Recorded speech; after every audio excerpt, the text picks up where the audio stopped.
Bienvenidos todos aquí a un nuevo programa en Contracultura, en el podcast de Contracultura. Qué gusto estar con ustedes hoy en este ya tradicional análisis de inteligencia, que es un programa que venimos produciendo hace mucho tiempo con mi amigo Raúl Muñoz aquí en Contracultura, y es un programa que la gente lo ve mucho, lo sigue y además comparte esta información. Hoy día tengo muchas informaciones claves en este ya tradicional análisis de inteligencia, donde vemos lo que está pasando en Latinoamérica, lo que está pasando en Chile, cuáles son estos procesos, qué es lo que podemos leer de lo que está sucediendo y cómo nos podemos anticipar a futuros escenarios. Todo esto con el fin de poder estar informados y siempre poder tomar mejores decisiones, no solamente en el ámbito de la política, sino también en la vida diaria y cotidiana. Y por supuesto, aprender, que es la clave de este programa. ¿Cómo estás, Raúl Muñoz? Bienvenido a Contracultura. Un gusto tenerte aquí nuevamente, Raúl. Muchas gracias, Carlos. Un gusto de saludarte, como siempre, a ti, a todos los telepensantes que escuchan tu canal. Y, por supuesto, encantado de poder hoy día aportar algo de estos análisis que ya hemos hecho con bastante antelación, y hay muchos otros programas que hemos hecho, y ahora actualizar un poco más lo que tenemos, ¿cierto? Tanto a nivel regional como a nivel nacional. Así que encantado y muchas gracias por la invitación. Gracias a ti, como siempre. Bueno, Raúl Muñoz para los que no lo conocen, tiene una vasta carrera. Fue ex miembro de la Policía de Investigaciones de Chile. Tiene varios cursos en el extranjero, también una graduación desde el FBI. Sabe de lo que está hablando.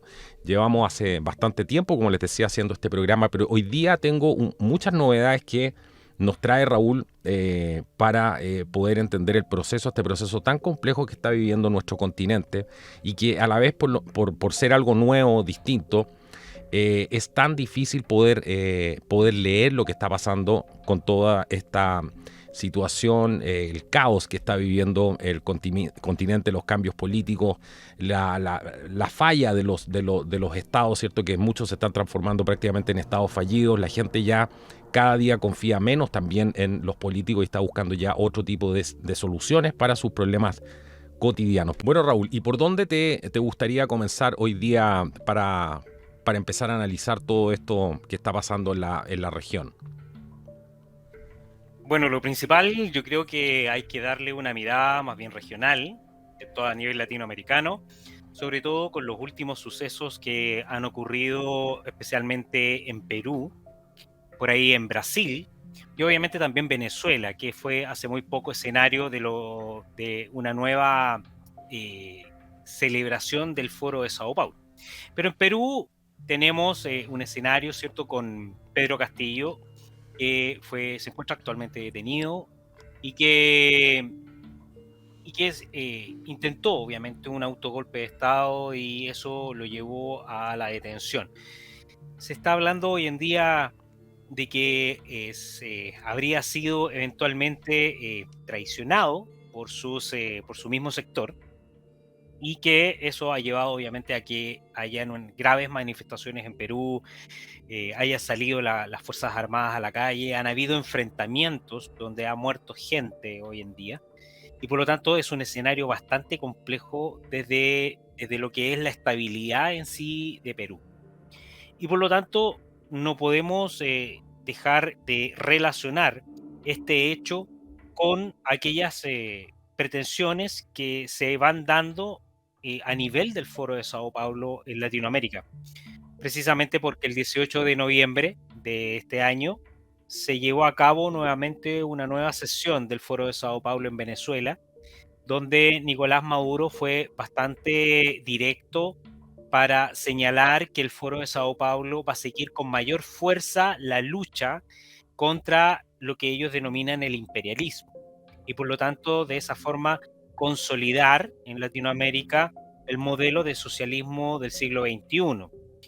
Todo esto, evidentemente, en un escenario que se ha ido revirtiendo en cuanto a las pretensiones que tenía el Foro de Sao Paulo para la instalación del modelo en Latinoamérica, principalmente con lo que ocurrió en Chile el 4 de septiembre y el rechazo que se produjo a la propuesta constitucional.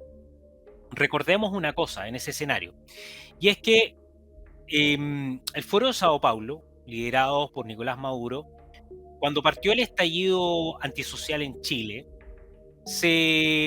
Nicolás Maduro transmitió una serie de felicitaciones al pueblo chileno por comenzar este proceso y iniciar este camino revolucionario para poder instalar el socialismo del siglo XXI, que nos iba a llevar, obviamente de acuerdo a las pretensiones del proceso, a establecer un nuevo acuerdo nacional y luego la instalación de una convención constitucional que iba a ser una propuesta, ¿cierto?, de constitución, cuyo resultado ya todos sabemos.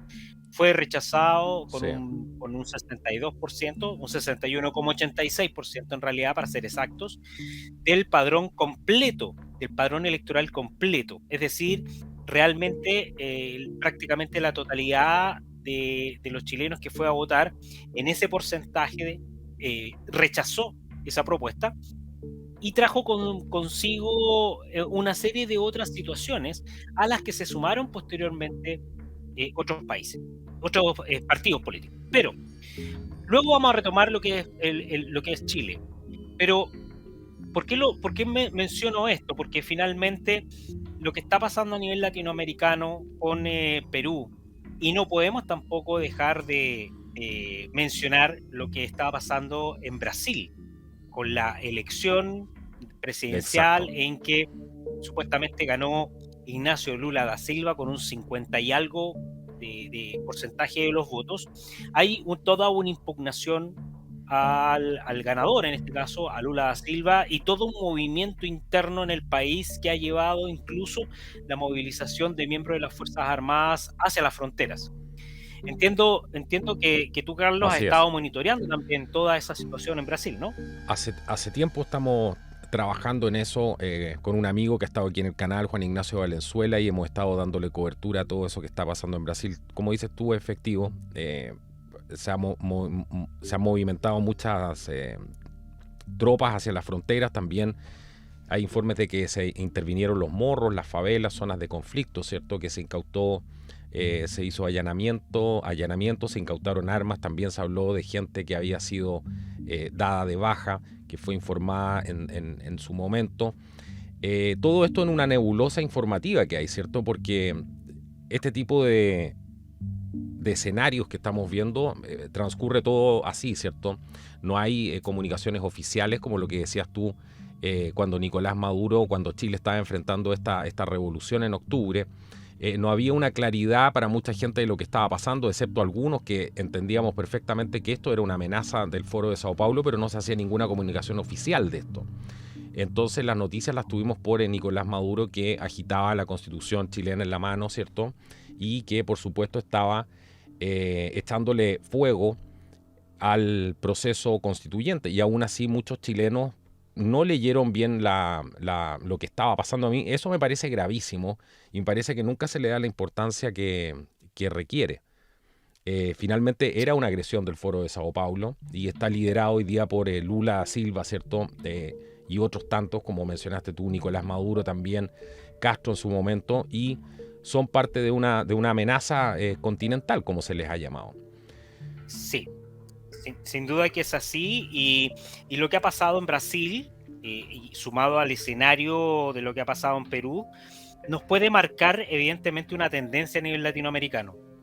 Yo veo que en el caso de Brasil, dependiendo de cómo se vayan dando las situaciones, me parece que Brasil va a marcar una tendencia bastante importante con respecto a la resistencia de la instalación del socialismo del siglo XXI nuevamente, a lo menos en ese país. Así es, yo pienso lo mismo de tú. Y para el resto y para el resto de Latinoamérica. Creo que va a ser el puntapié inicial que va a venir en adelante, al igual que un juego de dominó, va a venir como un efecto dominó para el resto de países, sobre todo cuando aquí en Chile se tuvo este contundente rechazo de esta propuesta de convención constitucional que, como todos sabemos, esas asambleas constituyentes y esas propuestas de constitución solamente llevan a los países a la miseria y al establecimiento de nuevas élites y burguesías que terminan captando todo el poder y terminan destruyendo la Exacto. institucionalidad y robándose finalmente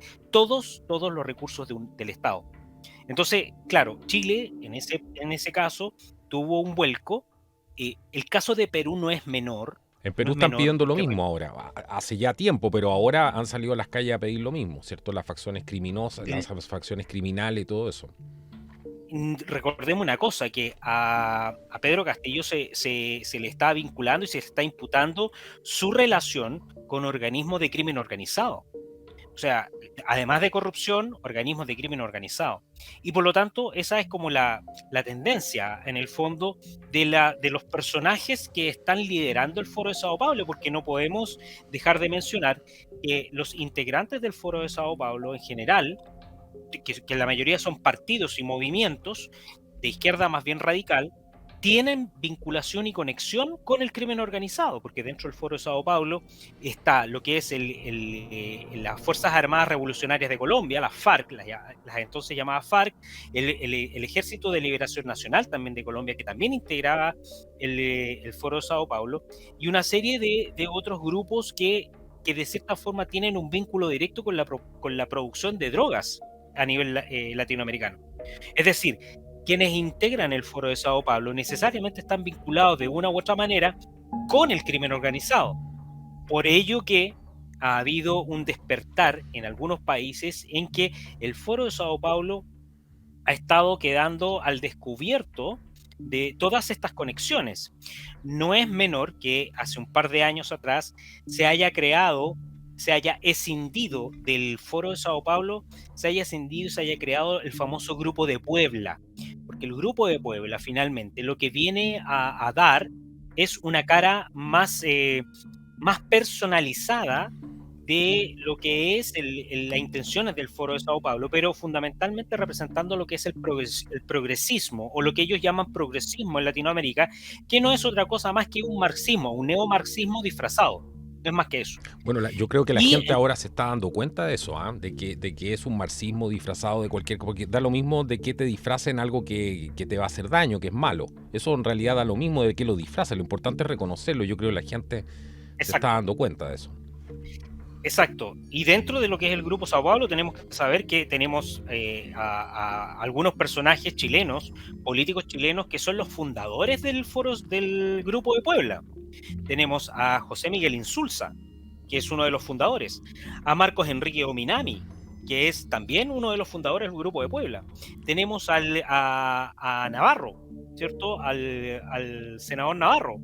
Y tenemos también a Carol Cariola, que es miembro del Partido Comunista y que también es parte de lo que es el Foro de Sao Paulo. Perdón, del Grupo de Puebla, son los fundadores. O sea, todo Que es lo mismo esto al final, claro.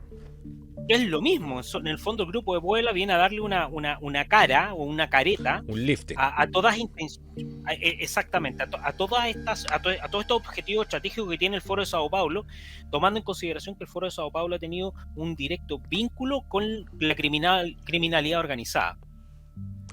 Ahora, Y sí, como ya lo decía en su momento, el vínculo en la actualidad, por ejemplo, con Pedro Castillo, que a quien se le está imputando, ¿cierto?, este vínculo con el crimen organizado, y para qué decir el resto de países, como en el caso de Colombia, ¿cierto?, con Petro, que también tiene un vínculo directo hoy en día intentando negociar, establecer negociaciones con el Ejército de Liberación Nacional.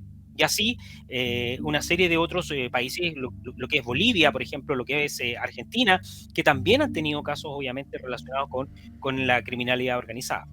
¿qué te parece? Porque si tú haces unas búsquedas en Google, por ejemplo, por el tema del Foro de Sao Paulo, aparecía que esto era una teoría de conspiración. Yo no sé si lo afirman hasta el día de hoy, pero por ejemplo a mí me tocó ver Fast Check del año 2019 y aparecía que esto era completamente falso.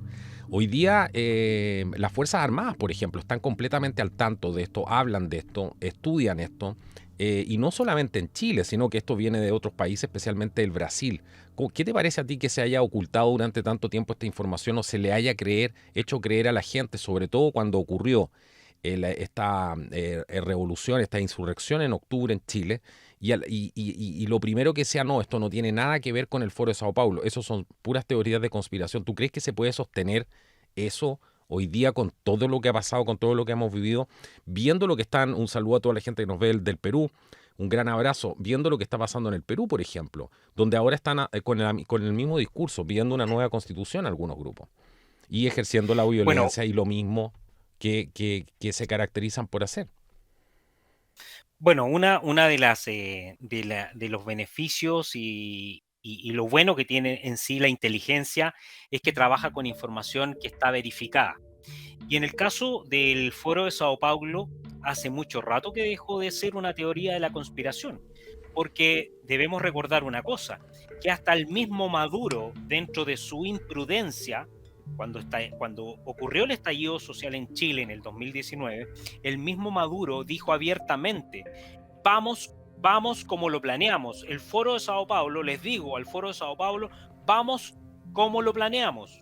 O sea, él mismo lo Exacto. visibilizó. Ujú. Y por lo tanto deja de ser automáticamente lo que es esta famosa teoría de la conspiración. Lo que pasa es que para poder entender el proceso hay que remontarse a los orígenes de cómo nace el Foro de Sao Paulo, ¿cierto? Y cuáles han sido sus lineamientos, cuáles fueron los lineamientos deconstructivos y cuál es la base filosófica que tiene el Foro de Sao Paulo. Porque brevemente, para poder distinguirlo de la revolución que hizo Fidel Castro en Cuba, esta nueva revolución o este proceso revolucionario que se empezó o se inició en 1990 tenía una diferencia en cuanto a lo filosófico, a lo ideológico, y es que porque estaba sentado en este nuevo marxismo, un nuevo marxismo que recoge las bases de lo que es Antonio Gramsci. Y Antonio Gramsci, que era un filósofo y político, presidente del Partido Comunista Italiano, que como todos saben estuvo preso durante tantos años por Benito Mussolini, él en su teoría, él refuta a Marx y dice, no, Marx está equivocado con llevar adelante la revolución y la dictadura del proletariado, porque en el fondo lo que hay que hacer para poder instalar el marxismo es penetrar en la sociedad, penetrar en la cultura. Y él toma como base, ¿cierto?, la hegemonía cultural. Y él dice, para poder instalar el marxismo en una sociedad, tenemos que lograr o conseguir la hegemonía cultural. De ahí que el Foro de Sao Paulo toma en sus inicios como planificación estratégica a 20, 30 años el poder impactar en la cultura a través de lineamientos relacionados con el ecologismo, con el indigenismo, con el feminismo radical, con el homosexualismo y con el abortismo, que eran lineamientos finalmente que iban a ser necesarios para impactar en la sociedad y poder comenzar a deconstruir las sociedades para mantener a una sociedad polarizada y a su vez ignorante de ciertas cosas. Que no nos olvidemos que lo que pasó en Chile es que eliminaron la educación cívica. Y eso fomentó, evidentemente, que una o dos generaciones de estudiantes sean los que hoy en día están liderando estas famosas marchas y son absolutamente ignorantes de lo que es el orden institucional en nuestro país. Bueno, eso como paréntesis. Entonces, con eso uno ya puede entender y decir que esto ya no es y dejó de ser teoría de la conspiración, porque hay un fundamento político y hay un fundamento ideológico del por qué se fundó el Foro de Sao Paulo y cuáles fueron los objetivos. Y los objetivos finales del Foro de Sao Paulo es establecer en toda Latinoamérica lo que ellos denominaron en algún minuto como la Unión de Repúblicas Socialistas Hispanas, que en el fondo viene a emular lo que fue la Unión Soviética. Entonces, claro, una de las mejores herramientas que en algún momento tuvo la izquierda más radical para en el fondo negar su existencia, la del Foro de Sao Paulo y sus intenciones, es decir que esto es teoría de la conspiración. Pero ellos no contaban de que había gente que comenzó a darse, que en el lado opositor comenzó a despertar personas que empezaron a conocer y a entender lo que está pasando. Y por lo tanto, hoy en día, esas personas, gracias a esas personas, que son muchos los teóricos hoy en día a nivel latinoamericano, que han logrado llegar con este mensaje a las personas y decirle, oiga, durante mucho tiempo ustedes le hicieron creer que el Foro de Sao Paulo No prácticamente era existía, inexistente. claro, claro. Exacto. Ujú. Pero resulta que el Foro de Sao Paulo tiene mucho más responsabilidades de las que nosotros podemos incluso proyectar. El Foro de Sao Paulo, y tal como lo han dicho algunos expertos en la materia a nivel latinoamericano, es literalmente una organización que tiene vínculos con la criminalidad organizada y que utiliza, entre otras cosas, ciertas herramientas como la corrupción para poder llegar y penetrar a los estados. Ellos están justamente por establecer en cada uno de los países un modelo socialista como segunda etapa para pasar posteriormente a lo que es el comunismo más radical. Entonces, lo que están instalando en el fondo es un modelo de socialismo donde hay mucho Estado, es decir, ganan solamente los amigos y los cercanos del poder constituido, pero el resto de la población se termina muriendo de hambre. Y eso es lo que pasa en Venezuela, es lo que pasó en Nicaragua, es lo que pasó, lo que ha pasado por más de 60 años en Cuba. Y obviamente es lo que de alguna manera se ha tratado de hacer en Bolivia, lo que se ha tratado de hacer también en la Argentina y obviamente en Chile, que íbamos camino para, porque de aquí es donde debemos recordar a Maduro, cuando dice, felicitamos al pueblo chileno que ha iniciado su proceso revolucionario por una nueva constitución. Claro, ese es el objetivo, ese es el manual, ¿cierto? Es el objetivo final del manual, que es instalar en el país un cambio de constitución para poder darle esa atribución al poder, a la nueva élite que se va a consolidar como poder establecido. Y en Chile ya todos sabemos que no pasó, no ocurrió, se rechazó. Y eso tiene varias causas, tiene varias causas. Entre ellas, una de las más importantes es que afortunadamente aparecieron personas que comenzaron a relatar todas estas cosas y comenzaron a entregarle las herramientas a la gente para que pudiese de alguna manera entender que en Chile no le estaban contando toda la verdad Ujú. y que este nuevo socialismo del siglo XXI finalmente era tan macabro como lo que pasaba en Venezuela. Recordemos una cosa, Carlos. Hace un par de años, yo te diría Ujú. aproximadamente unos 5 años atrás, recuerdo muy bien a Heraldo Muñoz cuando él en televisión dijo abiertamente, no, para los que están diciendo que esto va a ser Chilezuela, están absolutamente equivocados. Esto es teoría de la conspiración porque Chile es Chile y nunca va a ser como Venezuela. Y resulta que lo mismo dijeron los venezolanos en su momento. No, nosotros somos Venezuela, no vamos a ser nunca como Cuba. Ahí están igual que Sí. Cuba. Entonces, una de las cosas y de las maniobras políticas que tiene la izquierda radical, en el fondo, es negar lo que es evidente. Miente, miente que algo queda. Ese es un típico dicho, Sí. ¿cierto? Y, Y lo hemos visto incluso en el actual gobierno. y culpar, Tantas mentiras que han quedado, y culpar a sus tantas mentiras que han opositores quedado. de lo que hacen Exacto. ellos, ¿cierto? Siempre culpan a los opositores de lo que Exacto. ellos están haciendo. O sea, si ellos son Le- golpistas, le- no, el otro es golpista. Si tú te defiendes de un golpe de Estado, no, el golpista eres tú, por ejemplo. O sea, con esta gente no hay ninguna Exactamente. manera de defenderse. Me Una- refiero de manera... No tienes cómo llegar a un acuerdo en ese sentido, porque si ellos son capaces de hacer cualquier cosa para quedarse con las elecciones de un país, y además lo admiten abiertamente, lo exacto. admiten abiertamente, muchas veces. Y si tú te llegas a defender de ellos, no, estos son golpistas. Y siendo que ellos tienen una camarilla de dictadores que se cuentan por cuántos. Sí, podrían hacer un panteón de dictadores. Pero es impresionante. Totalmente. Pero yo te quiero llevar un Totalmente. punto, porque Sí. yo te quiero llevar un punto acá, porque tú tienes una información que es muy importante y que creo yo que podría también ahondar un poco en esto mismo que estamos hablando. ¿Tú crees que Chile de alguna manera está en deuda no Chile, digo yo, pero ciertos chilenos, ¿cierto? O antichilenos habría que llamarlo mejor. ¿Crees que están en deuda con el gobierno de Nicolás Maduro? Porque aquí recordemos que corrió mucho dinero para poder financiar personas que estaban en la calle haciendo disturbios. Esto ya no, usted ya no lo puede ocultar. Si usted no lo quiere creer, ya es porque usted no ha visto las pruebas que hay ahí. Lo mismo ha pasado en otros países.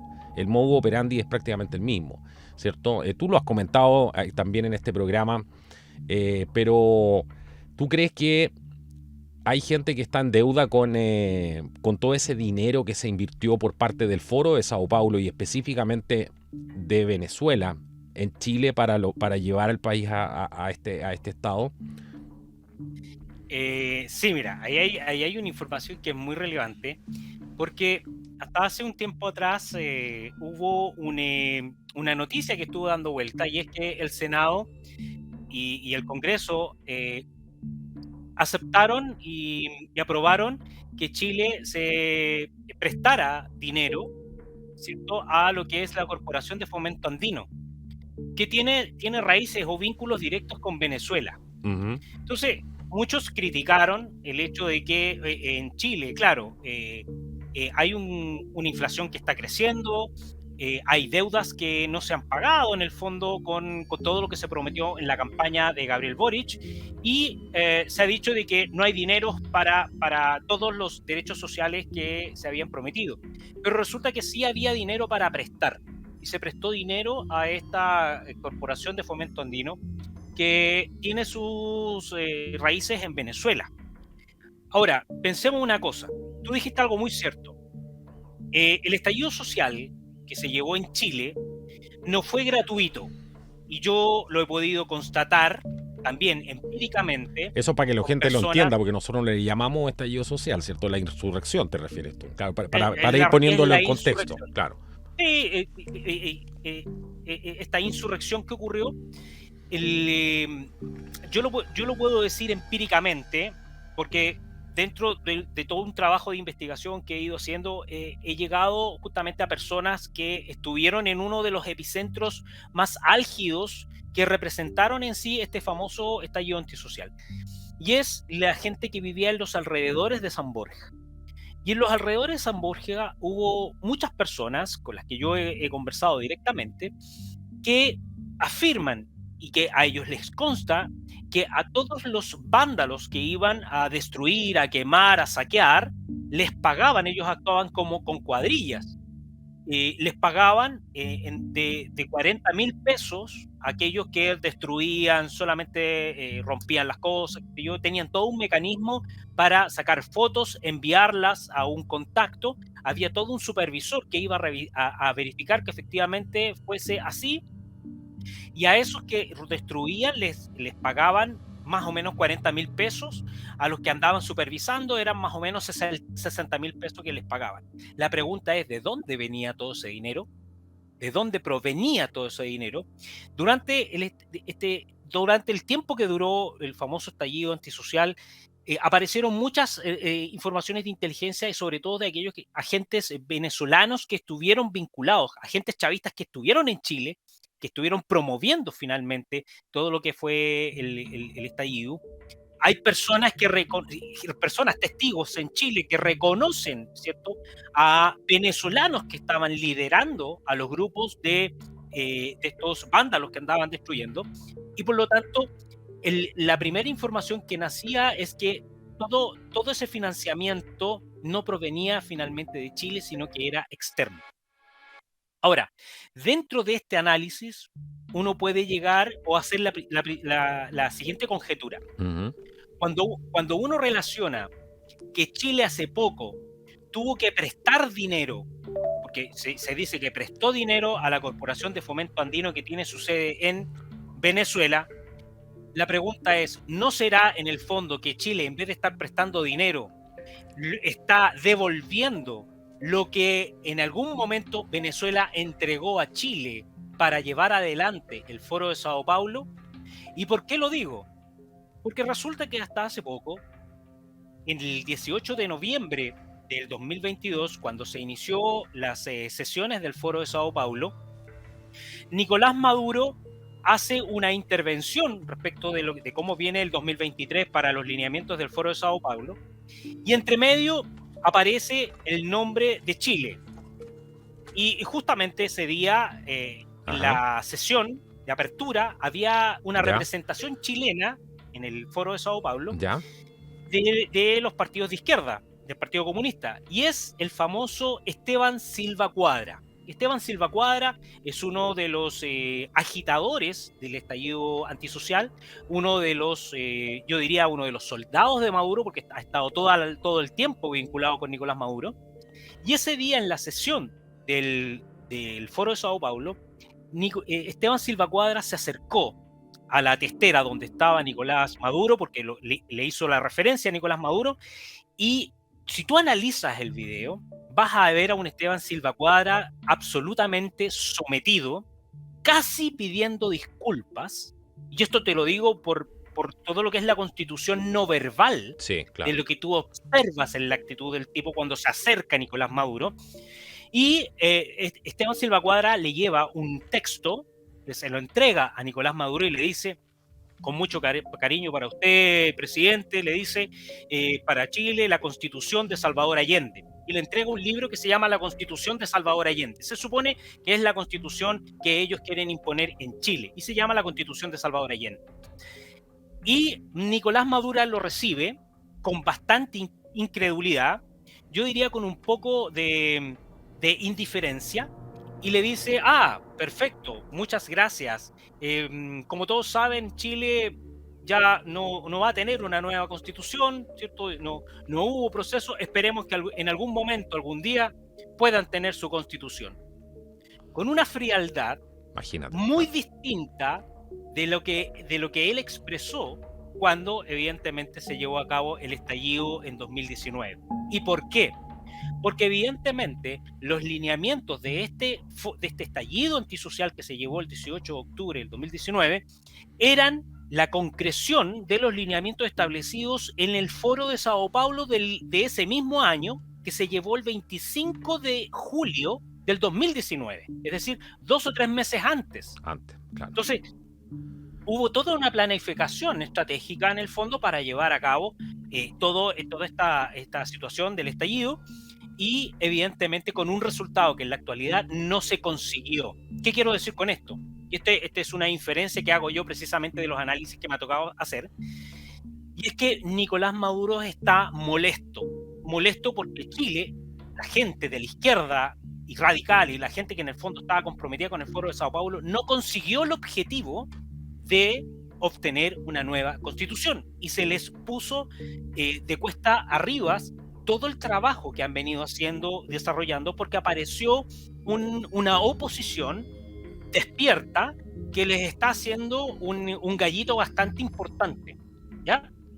Y esto tuvo como consecuencia, obviamente, el rechazo del 61,86%. Claro. Entonces, ¿qué quiero decir con esto? Efectivamente, con este dinero que Chile supuestamente presta a Venezuela, a la Corporación de Fomento Andino, que puede tener todas las caretas o los disfraces que tú quieras, ¿cierto? Las buenas intenciones, no es más que la devolución de las platas que, evidentemente, en algún momento el revolucionario de Maduro tuvo que pasar o pasó para que se llevara a cabo todo lo que sucedió y todo lo que rodeó finalmente el famoso estallido antisocial.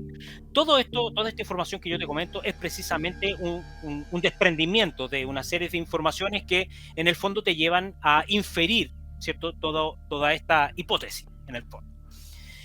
Entonces, la verdad es que el escenario, en ese sentido, ha ido cambiando para Chile, sobre todo para la izquierda más radical, y por eso que se han visto en la necesidad de tener que llegar, y aquí viene lo otro, de tener que llegar a un acuerdo con esta pseudo derecha, con esta derecha cobarde, como muchos ya la identifican, esta pseudo derecha cobarde que finalmente terminó negociando con el mismo Partido Comunista. O sea, firmaron un acuerdo para establecer un nuevo proceso constituyente, porque Claro. evidentemente todos quedaron contentos de acuerdo a los lineamientos que fueron estableciendo y los acuerdos a los que llegaron. Pero estratégicamente no es más que volver a retomar el proceso constituyente y tener en el fondo el discurso para decirle al Foro de Sao Paulo: oiga, pero mire, ¿sabe qué? Estamos ahora de nuevo iniciando el foro, un nuevo proceso constituyente. Dennos otra oportunidad. O sea, están sembrando Seguimos la la esperanza. hoja de ruta sigue ahí, ¿cierto? Ah, Sigue pendiente la hoja de ruta, justamente, es eso. Entonces, todo lo que está ocurriendo no es al azar, tomando en consideración que además esta pseudo derecha, que es la que ha ido firmando y se arrogó en el fondo el porcentaje, el porcentaje mayoritario del 62%, y en función de eso llegaron y negociaron, tienen también otros objetivos, y objetivos que están vinculados directamente con la Agenda 2030. Porque uno Así podría es. decir, bueno, entonces, ¿por qué en el fondo se sientan a conversar el Partido Comunista y los partidos de derecha o de extrema derecha, como en algún momento los llamaron? Porque también no nos olvidemos que el Partido Comunista decía que la UDI era de extrema derecha, ¿cierto? Así es. Renovación Nacional era de extrema derecha y Evópoli ahí medio tibio, pero también de derecha. Entonces, ¿por qué en el fondo se juntan y se sientan a hacer un acuerdo? Sencillo, porque en el fondo al Partido Comunista lo que le interesa es seguir los lineamientos de lo que es el Foro Sao Paulo para el establecimiento de lo que es el socialismo del siglo XXI. Y por otro lado, a la derecha lo que le interesa es seguir los lineamientos que vienen desde las Naciones Unidas para seguir con los lineamientos estratégicos en la consecución de la Agenda 2030. Y ahí se encuentra Entonces, la agenda, claro. Ahí se encuentra. ahí hay un punto en común. Ahí hay un punto en común. Entonces, más adelante vendrán las diferencias de si el socialismo del siglo XXI conversa o no conversa con ciertos otros lineamientos que puedan establecer la Agenda 2030. Pero lo cierto es que estos dos sectores que son tradicionalmente absolutamente opuestos, con capacidad casi de no llegar a acuerdos, hoy en día están generando un acuerdo porque tienen puntos en común. Más aún, cuando no están considerando ni siquiera la posibilidad de preguntarle al soberano, de preguntarle al pueblo, de preguntarle a Chile si vamos o no vamos con un plebiscito de entrada para que el pueblo decida si se hace o no se hace. ¿Por qué? Porque saben que el escenario es adverso tanto para uno como para otro.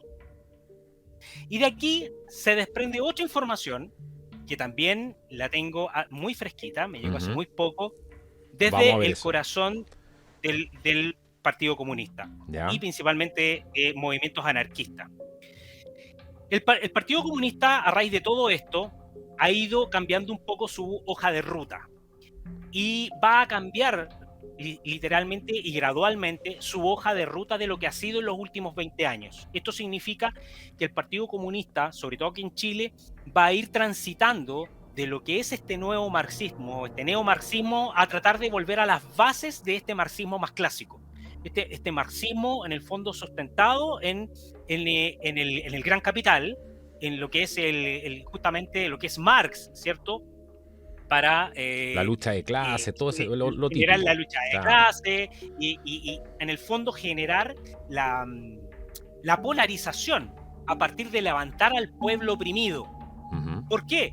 Porque este tránsito dentro de lo que ha sido este neomarxismo parece que no les ha dado ciertos resultados y eso ha hecho que internamente el Partido Comunista comience a escindirse, a desprenderse de otros movimientos que son más radicales, de los trotskistas, por otro lado, y también de aquellos que son neomarxistas, ¿cierto? Que son más progresistas en el fondo, y se van a empezar a escindir. Esto significa que ya no le van a prestar tanta atención a lo que es el feminismo, no le van a dar tanta libertad a lo que es el indigenismo ni el ecologismo, esos lineamientos que se establecieron inicialmente en los 90, el Partido Comunista va a comenzar a desprenderse de eso.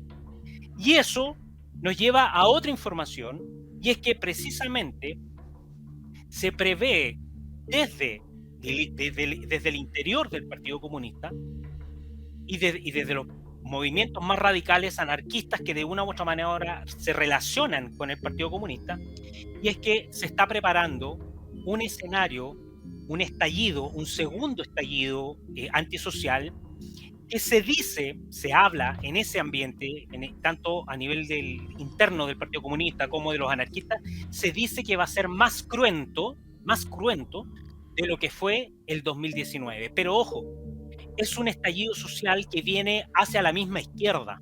Es decir, estos grupos radicales, en el fondo, van a generar este estallido social hacia aquellos sectores de la misma izquierda que generaron este famoso acuerdo con la derecha, con esta derecha a la que ellos tanto han criticado, ¿cierto?, de ser la cúpula o la razón de este modelo neoliberal tan nefasto, que nos ha tenido lamentablemente a Chile sumido en un progreso gigantesco durante tantos años, ¿cierto? Lo digo de manera irónica. Sí, claro. Entonces esto va a generar justamente de que el Partido Comunista, de la mano con los anarquistas, van a comenzar a movilizarse, según lo que viene desde el interior, para poder hacer un nuevo estallido antisocial.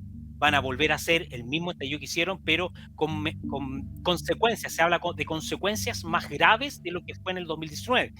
De ahí a que sea así, no lo sé. Es probable que las acciones sean más cruentas, pero también podría ser solamente una forma de querer persuadir, en el fondo, a quienes transmiten esta información. Pero lo cierto es que sí viene un movimiento mucho más fuerte que va a terminar en una convulsión social bastante importante en Chile, que no, cuyo objetivo, claro, el resto de personas de nuestro país vinculado a lo que es el sentido común se van a ver afectadas sin duda, porque evidentemente si el mismo gobierno no toma acciones sobre eso que va a venir, porque recordemos, esta va a ser una pelea entre izquierdas, ya ni siquiera es contra la derecha, es una pelea entre izquierdas, y sí, por eso que se habla en el fondo de que viene este nuevo estallido en contra del gobierno de Boric. ¿Cuál es la finalidad? La misma finalidad que tuvo al principio el estallido antisocial: derrocar al gobierno de Gabriel Boric, desestabilizarlo por completo, generar caos. Eso es lo que buscan. Entonces, para cerrar, Increíble, porque el escenario... eso está en el mismo escenario, ¿cierto?, de otros países, que está pasando prácticamente lo mismo. Están haciendo llamados directos a la lucha ya, ¿cierto?, a la toma del poder mediante las armas. Todo esto, por supuesto, no lo dicen abiertamente en televisión, ¿cierto?, pero es cosa de ver los carteles, es cosa de leer lo que está en la calle, ¿cierto?, y algunos dirigentes han sido bastante específicos también, lo han dicho abiertamente, no solo en Chile, sino en otros países también. Entonces todo indica que aquí están preparando una escalada de violencia. Veamos lo que pasó en Perú, aprovechando de saludar a todos los amigos peruanos que están viviendo esta situación. Se habla desde la inteligencia que Pedro Castillo fue traicionado finalmente. Pedro Castillo le dijeron, ¿sabéis qué? En buen chileno le dijeron, ¿sabes qué? No, mira, tienes que dar este comunicado, dalo nomás y di tal cosa. Y después los mismos que en el fondo le hicieron dar ese comunicado se dieron vuelta a la chaqueta y lo terminaron llevando preso. Y hoy en día tenemos a la presidenta Boluarte, ¿cierto?, que está liderando en el fondo el país y que era del mismo sector. Claro. ¿Entiendes? Y que hace un tiempo atrás llamaba a ser sede ¿cierto?, del Foro Económico Mundial. Curioso todo eso, por lo menos. Ahí podríamos ver lo que estás diciendo tú. O sea, eso podría tener sentido, ¿cierto?, de que la izquierda más radical, más antigua, más romántica, si se quiere, está tomando cierta distancia de esta cosa ya más progresista que hemos visto durante el último tiempo con todas estas otras agendas que además tienen un componente muy importante. De alguna manera desnudan a la izquierda porque se ve que trabajan con los grandes capitales. Y eso hay mucha gente, incluso de izquierda, que se está dando cuenta y dice, pero ¿cómo? Si aquí, ¿quién está detrás de todo esto? ¿Cuáles son las corporaciones que hay aquí? Entonces eso, me imagino yo que dentro de los círculos debe generar un gran problema también. Pero sí, fíjate tú que, como dato al margen, gran parte de los movimientos sociales que hemos tenido aquí en Chile e incluso algunas plataformas que son instrumentos discursivos de la narrativa de izquierda radical son financiados por Open Society. O sea, por uno de los multimillonarios más grandes del mundo, y son financiados por ellos. Y con eso me refiero justamente a algunas plataformas que sacan trabajos de investigación, que hacen toda una narrativa, que funcionan que desde la inteligencia funcionan como instrumentos desestabilizadores de la institucionalidad. Me refiero a algunas plataformas, ¿cierto?, connotadas, que sacan reportajes, que hacen... Bueno, los mismos que decían que el Foro de Sao Paulo era teoría de conspiración, por eso te llevé también a ese punto, porque también estaban financiados por esos mismos. Entonces ahí tienes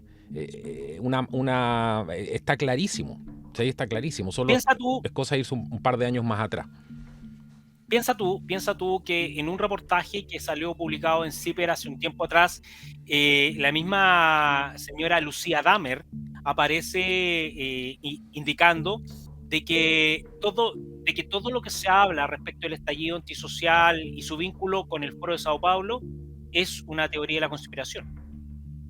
Imagínate. Y lo dicen justamente en un medio que se supone, en el fondo, es una plataforma de investigación que afirma, ¿cierto? Y valida sus fuentes, pero en el fondo lo que hace esa plataforma es hacer una investigación, pero con cierto sesgo. Y Sí. lamentablemente hay un marcado sesgo político en esa plataforma, que por lo demás, como decía, es una de las que está financiada por el Open Society, Sí. por su el tío momento Jorge. estaba, claro, estaba en su misma, ¿cierto? Donde ponen todas las cuentas, ¿cierto? Estaba ahí. Trabajo de remodelación de página web y un ítem para el pago de los periodistas. Imagínate. Ahora, lo que podemos ver y lo que se viene para nuestro país, sobre todo, junto con todo este escenario que hemos estado viendo latinoamericano, por eso es importante para las personas que nos están escuchando, por eso que hacemos todo este paseo, si lo decimos en buen chileno, todo este paseo, este recorrido por Latinoamérica, porque todo lo que está ocurriendo en Chile tiene necesariamente vínculos con lo que está pasando en el resto de Latinoamérica. Y todo lo que está pasando en el resto de Latinoamérica tiene un denominador común que se llama Foro de Sao Paulo, sobre todo a nivel de izquierdas. Entonces, en Chile, lo que va a pasar en el fondo, en los próximos meses, y hay que estar muy atento a lo que se viene, es que van a comenzar a generarse, a incrementarse, sobre todo en marzo, ojo, lo que se viene en marzo, es muy probable que comiencen estos movimientos estudiantiles de nuevo a activarse de la manera como se activaron ahora en septiembre, por ejemplo. ¿Y por qué? Te voy a dar un dato adicional. En el foro de Sao Paulo, en el reciente que pasó ahora el 18 de noviembre, Nicolás Maduro llama a los estudiantes en Latinoamérica a sumarse a la causa revolucionaria de Simón Bolívar. O sea, él dice, en esta revolución se tiene y tenemos que sumar y generar más estudiantes, más jóvenes que lideren esta lucha. ¿Qué significa en el fondo, tras bambalinas? Es que los lineamientos estratégicos que después hacen la bajada a las facciones, ¿cierto? Desde lo táctico, es que van a haber convocatorias que van a estar directamente relacionadas con los estudiantes. Y esto significa que los que han estado dando la nota alta, sobre todo aquí en Chile y particularmente en Santiago, institutos educacionales como el Instituto Nacional, Liceo de Aplicación, etcétera, van a incrementar aún más estos niveles de protesta, de manifestación, van a seguir con el mismo discurso porque en el fondo son los instrumentos de un determinado sector y el instrumento de este gran organismo que se llama Foro de Sao Paulo. Entonces, lo que se viene en los próximos meses va a hacer que efectivamente se van a incrementar estos movimientos. Puede que sea el puntapié inicial para este nuevo estallido antisocial que se prevé realizar en los próximos meses. Y luego tenemos una economía que todavía está bastante inestable. En términos económicos, me imagino, podremos preguntarle a un experto en economía. Yo no soy un experto en economía, pero sí podríamos preguntarle a un experto cómo se viene el escenario, de acuerdo a los coletazos que tengamos a nivel latinoamericano y mundial. Pero lo cierto es que por lo menos a nivel político, para el próximo año van a haber ciertos movimientos que se van a estar dando precisamente a propósito de todo lo que está ocurriendo en el resto de Latinoamérica. Y un dato muy importante es lo que pueda pasar en Brasil. Brasil, dependiendo de lo que ocurra en Brasil, es lo que eventualmente podría desencadenarse o las reacciones que podrían haber en el resto de países de Latinoamérica. Así que, por lo pronto, lo que podemos, como te digo, esperar es que eventualmente el próximo año tengamos un año que lo pudiéramos comenzar en marzo con bastantes movimientos sociales vinculados a esta discursividad, con mira finalmente a pretender desestabilizar a este actual gobierno. La delincuencia, el crimen organizado y el terrorismo actualmente, pese a que se han estado haciendo, supuestamente, tomando algunas acciones, la verdad es que eso va a seguir en pie porque finalmente es parte de los instrumentos funcionales que requiere este gobierno en el fondo para mantener los niveles de inseguridad y de insatisfacción en el resto de la población, para seguir en el fondo manteniendo miedo y mantenerlos con cierta esperanza, que ese es el corazón del marxismo, ¿sí? Ese es el corazón, mantenerlos siempre con esperanza. No, ahora viene, vamos a anunciar la compra, voy a elucubrar algo, vamos a anunciar la compra de 20 helicópteros, estoy exagerando, 20 helicópteros para la zona norte, porque vamos a monitorear todo el ingreso de inmigrantes. La gente se va a quedar con eso pero nadie va a chequear después si efectivamente se compraron o no los helicópteros. Y por lo tanto la gente se va a quedar con la sensación de que efectivamente el gobierno está haciendo algo, pero no es así. No van a hacer absolutamente nada. Ahora, lo que es importante aquí, creo que el escenario aquí sería completamente distinto a lo que vimos antes, ¿cierto? Cuando se producían estos levantamientos violentos en diferentes países.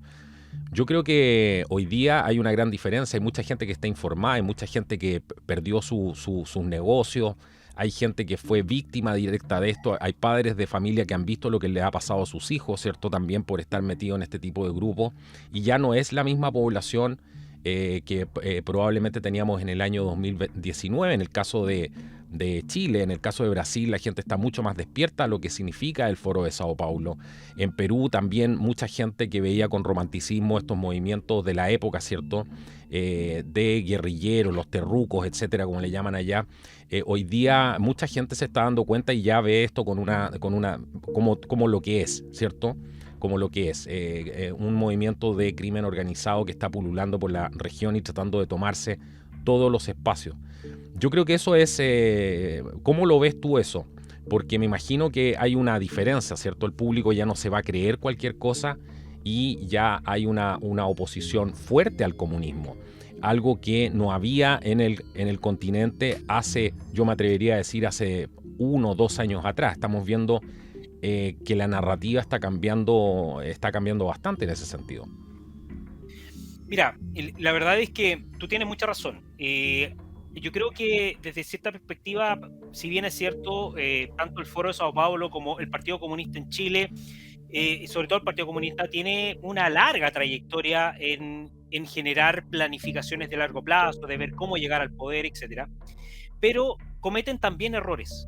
Y yo creo que uno de los principales errores que cometió el Partido Comunista en los últimos años es haber sido confiados de que el proceso se iba a llevar con la misma discursividad que han mantenido toda la vida, y que nunca pensaron que iba a salir al camino personas que comenzaron a elaborar una narrativa que es convincente porque es centrada fundamentalmente en la verdad, entendiendo esta verdad el sentido común, En los ¿cierto? hechos, claro. Se están relatando los Los hechos, hechos, claro.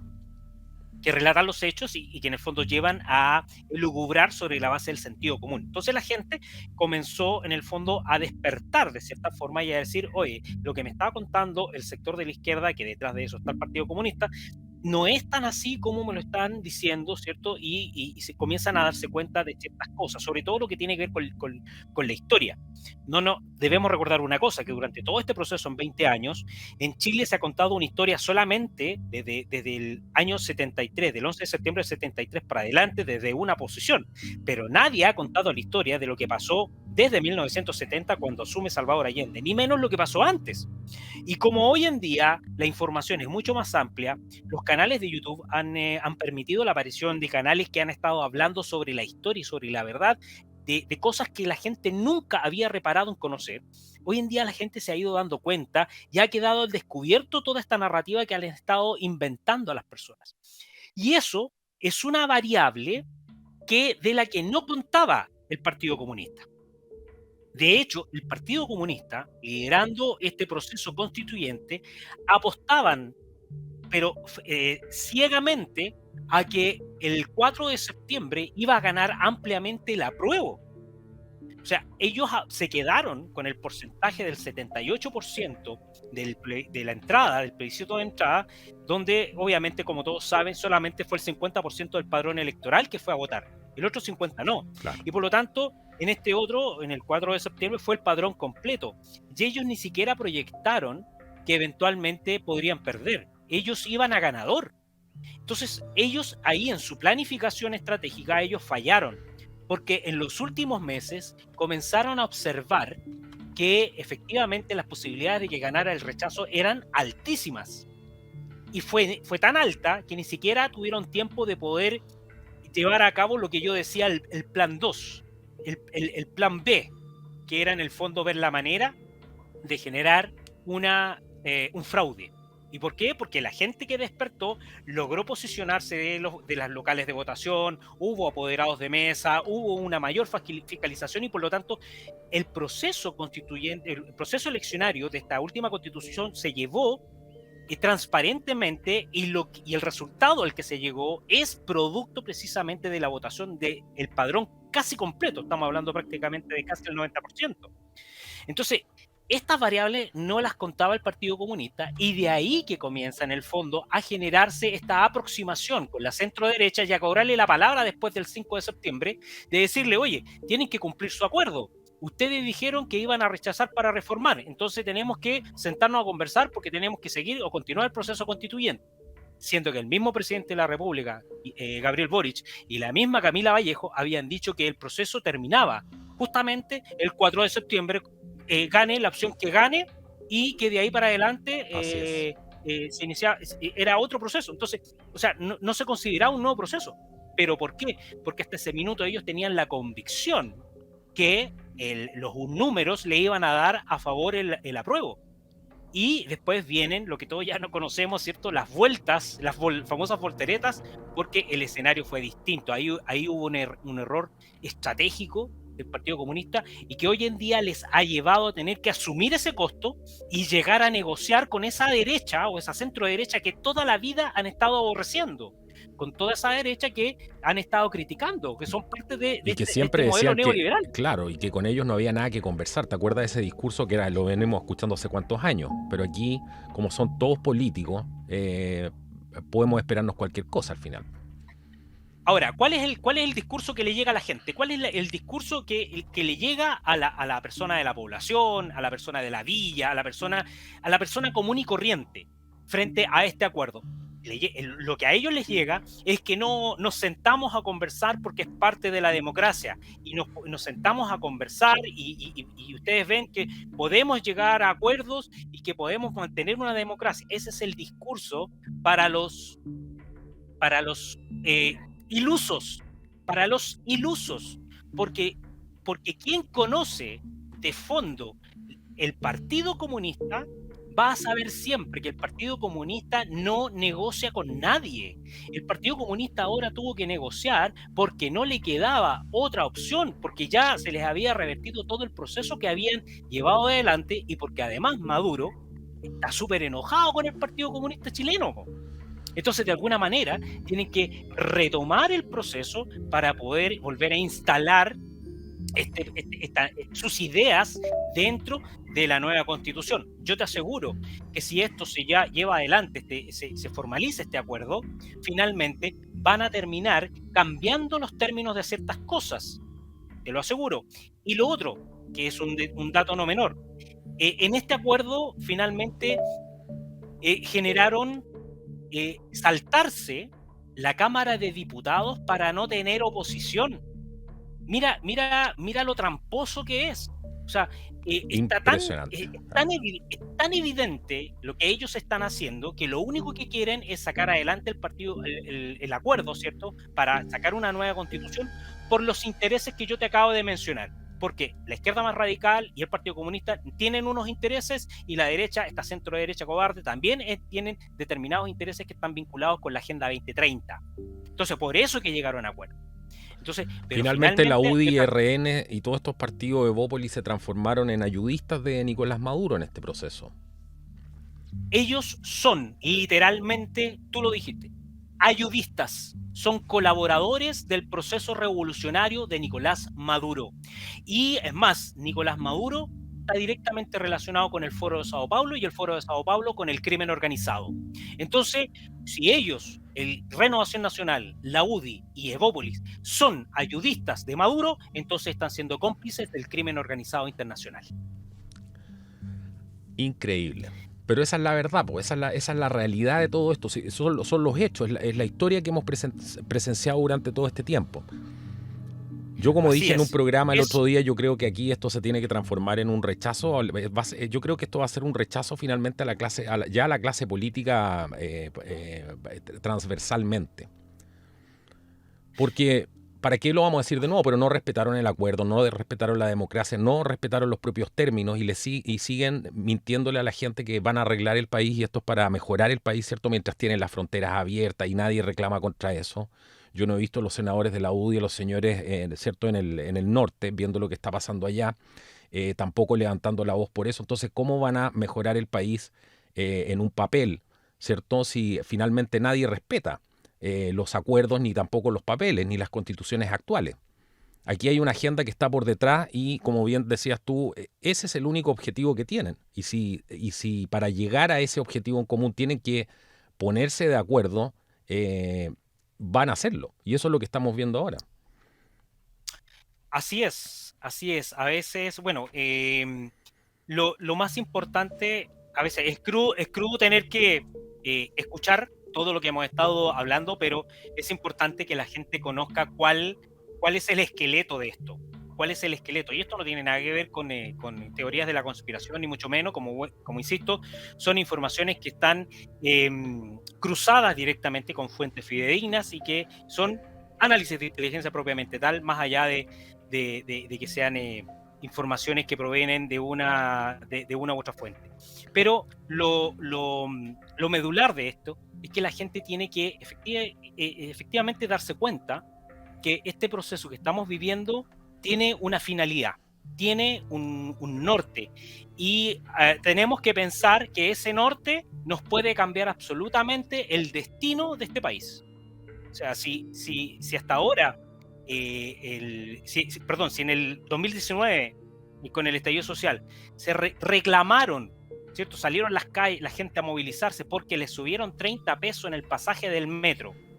Y hoy en día tenemos un pasaje del metro que ha subido más de 30 pesos y un combustible que ha subido prácticamente el doble de lo que costaba en 2019, con un dólar que ya está llegando a los 900 y algo, casi 1.000 pesos, ha ido subiendo y bajando, etcétera, y una inflación que va en alza.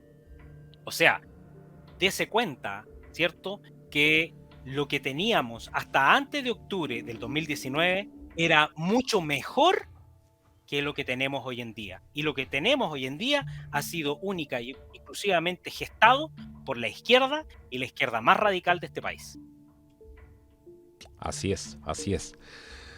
Consejos prácticos, porque mucha gente pregunta, bueno, ¿qué se puede hacer con esta información? Si tuvieras que darle algún consejo práctico, porque tú sabes que en redes sociales circula mucha información, muchas noticias que a veces para ganarse un par de clics o para poder tener más visitas o algunos para poder sacar provecho de un proceso político como ya lo vimos antes.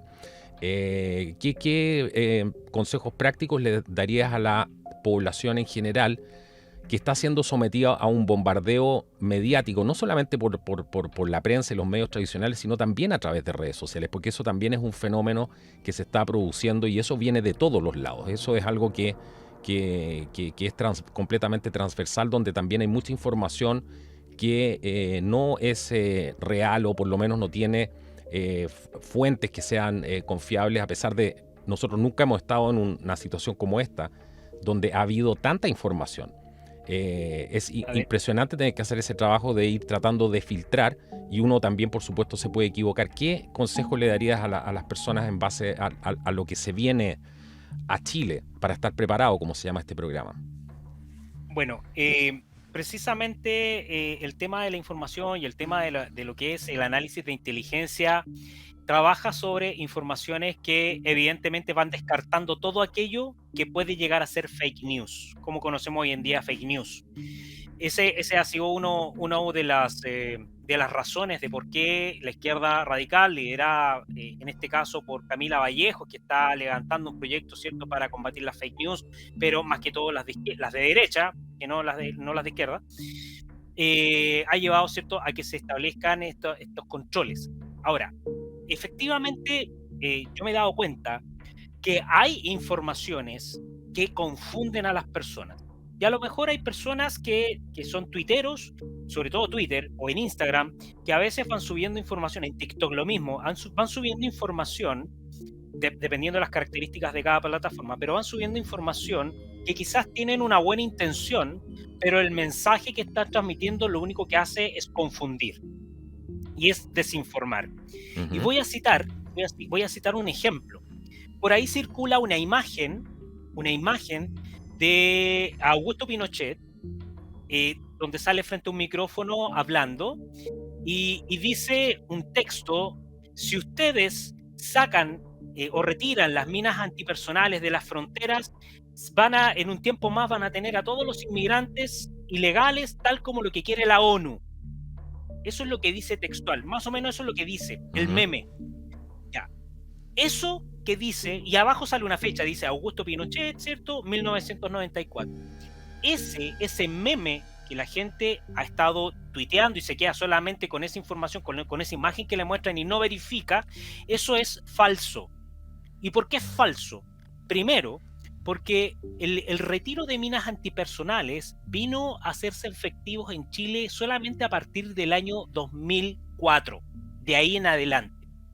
Recién en el año 2002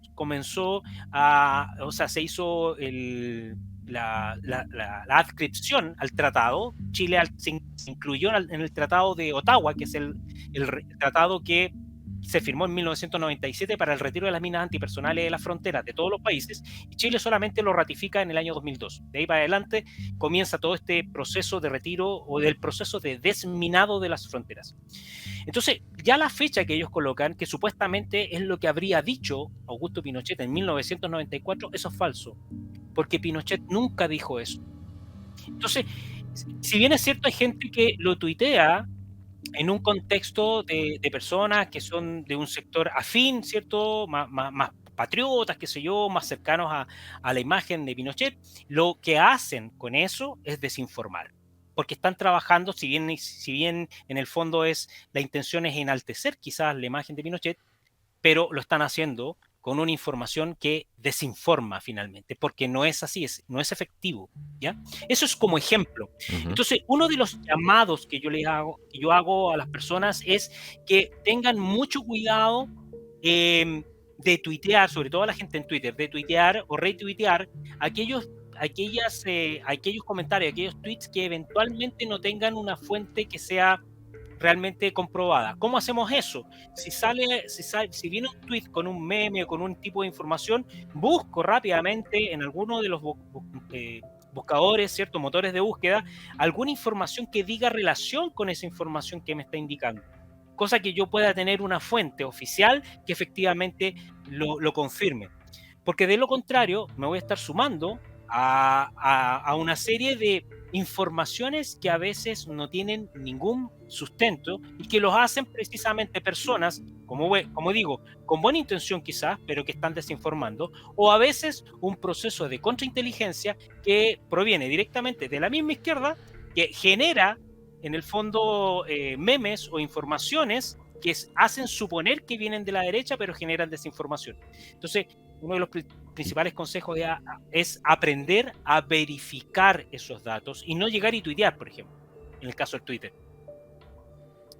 No sumarse, en el fondo, con volver a replicar esa información, lo mismo que por WhatsApp, que a veces se van replicando. ¿Sabes? Yo me he dado cuenta que se repite cada cierto tiempo videos. Por ejemplo, hace un tiempo atrás publicaron un video en Twitter diciendo: esto es lo que está pasando en Vitacura, y se veía un grupo de gente enardecida, ¿cierto?, destrozando una cuestión, y lo estaban diciendo como que si fuese, o como si estuviese ocurriendo en ese minuto, y resulta que ese video era del año 2019. Claro. Lo mismo con una serie de otros videos que andan circulando que los hacen pasar como que si fuesen actuales. Entonces, aquí hay un llamado quizás a aquellas personas que tienen buena memoria, que traten de recordar aquellos imágenes o tweets o fotografías, qué sé yo, que estén repetidas finalmente. En mi caso me es fácil porque como buen analista tengo buena memoria y siempre estoy recordando de videos. Como dato anecdótico, tengo una persona conocida por WhatsApp que siempre me pregunta: Raúl, ¿sabes qué? Me llegó esto, ¿será verdad? Y me pregunta, ¿cierto? Lo miro y digo: no, este video no es así, este video es antiguo, este es de tal fecha, fue producto de tal cosa. Y ahí paramos en el fondo la distribución del video, porque ocurre que por WhatsApp se viraliza mucho. Pero para terminar, la principal recomendación es tratar de no ser presa de la desinformación que hay en las redes sociales, porque efectivamente hay desinformación, pero es muy importante poder irla verificando en la medida que nos llega, tomar buenas herramientas, es cosa de meterse a Google, o sea, perdón, a YouTube, y preguntar ahí cómo verificar informaciones que vienen, no sé, de WhatsApp, que vienen de Twitter, de Instagram, etcétera, etcétera.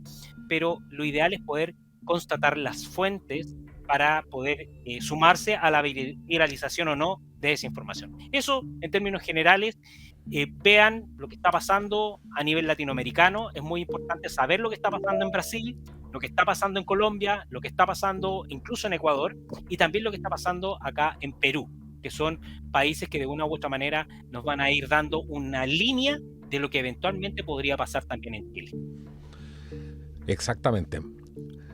Bueno, yo creo que está todo dicho hasta ahora en este programa. Queda mucha información también que vamos a ir entregándoles también en los próximos programas a medida que va avanzando todo esto. La verdad es que el escenario está bastante incierto, pero se pueden inferir algunas cosas, ¿cierto? Como la información que ha traído Raúl hoy día, así que hay que quedarse muy atento con eso. Yo te quiero agradecer como siempre, Raúl, por habernos acompañado hoy día en este ya tradicional análisis de inteligencia aquí en el podcast de Contracultura. Muchísimas gracias por estar aquí una vez más y te esperamos para el próximo programa, porque el próximo programa puede ser que ya hayan muchas novedades, porque todo va avanzando muy rápido y estoy seguro que así va a ser. Espero que sean buenas noticias. Por supuesto, y yo feliz, como siempre, de poder participar de tu programa. La verdad es que si este programa realmente les ha gustado a las personas, los invito a que puedan comentarlo y también compartirlo la mayor cantidad de veces para que la información llegue no tan solo aquí en Chile, también en Latinoamérica hay personas que siguen a Contracultura y es importante que también puedan saber esta información y nos hagan saber sus opiniones, ¿cierto? Ahí mismo en los comentarios del canal de Carlos. Además, quiero invitarlos a ir al canal, a mi canal, Asesor Muñoz, y tengo varios videos ahí que pueden ir visitando y si pueden, por favor, también compartirlos, darle like y por favor no se olviden de comentar porque esos videos que a veces traen muy buena información. Uno de los últimos podcasts que hice se llama Corrupción, Instrumento Funcional de la Política. Y es un podcast que habla precisamente del vínculo de la corrupción con la política. Y la verdad es que es muy importante que lo puedan compartir con más plataformas, con más personas, y puedan comentar el video, porque esa es la forma en que tenemos justamente quienes somos creadores de video, que YouTube pueda visibilizarlos un poco más, ¿cierto? Y el mensaje pueda llegar a más personas, no tan solo a la persona que piensa como uno, sino que además a aquellas personas que piensan distinto y que a lo mejor podemos aportar con un granito de arena. Así que desde ya muchas gracias, Carlos, y como siempre, un placer y un honor de estar siempre acá en Contracultura. Así que muchas gracias, un abrazo y muchos saludos para todos. Gracias a ti, amigo mío. Y como siempre, en la descripción del video van a poder encontrar el enlace, porque está un poco de la biografía de Raúl, y el primer enlace está el enlace directo al canal de él para que puedan entrar y se puedan suscribir y vean este último video y otros videos que son muy, muy interesantes que tiene y que es un trabajo que ha venido haciendo hace ya bastante tiempo y con antelación nos ha ido relatando muchas de las cosas que están pasando hoy día. Así que pueden revisar también el contenido hacia atrás y van a encontrar información muy, muy interesante. Bueno, nos vemos en un próximo programa. Que sea hasta la próxima. No olviden compartir este video, darle like y que Dios los bendiga, que sea hasta una próxima oportunidad. Este ha sido el podcast de Contracultura. Hasta la próxima.